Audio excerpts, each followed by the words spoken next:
বা যদি সত্যি সত্যি আপনার স্বামী হয় তাহলে ডিএনএ রিপোর্ট আলাদা হলো কিভাবে? আমি জানি না ভাই, আমি কিচ্ছু জানি না, আমি কিচ্ছু বুঝতেছি না। আসসালামু আলাইকুম দর্শক, আজকের পর্বের শেষে যে টানটান উত্তেজনা তৈরি হয়েছে, আগামী পর্বে তার চেয়েও বড় বিস্ফোরণ অপেক্ষা করছে।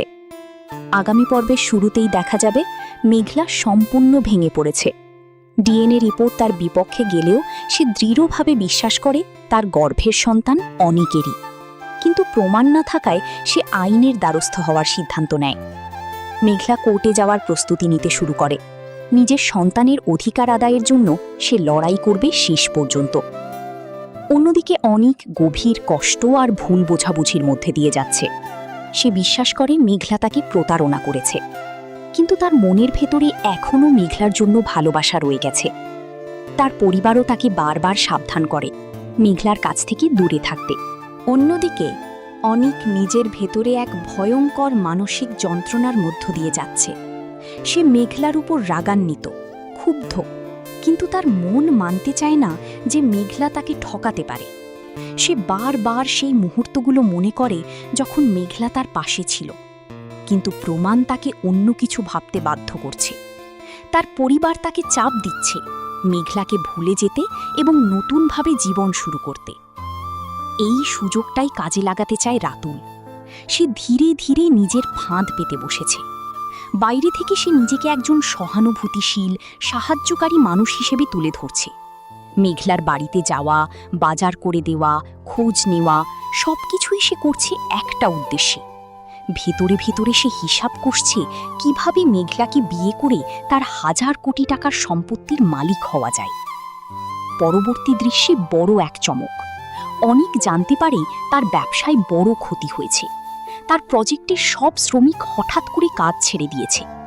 তদন্ত করে সে জানতে পারে রাতুল তাদের ডাবল বেতনের লোভ দেখিয়ে নিয়ে গেছে, আর এই কাজটা হয়েছে মেঘলার কোম্পানির নাম ব্যবহার করে।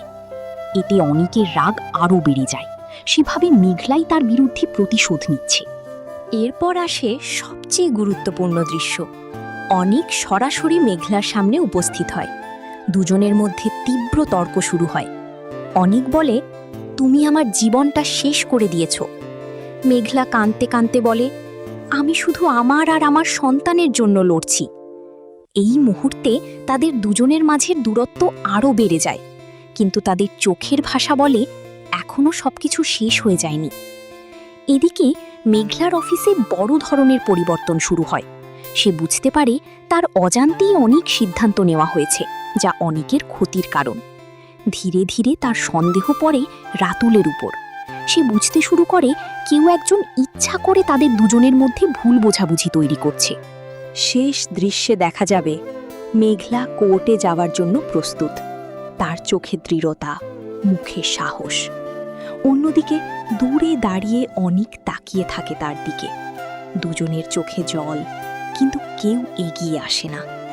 ঠিক তখনই একটা রহস্যময় ফোন কল আসে।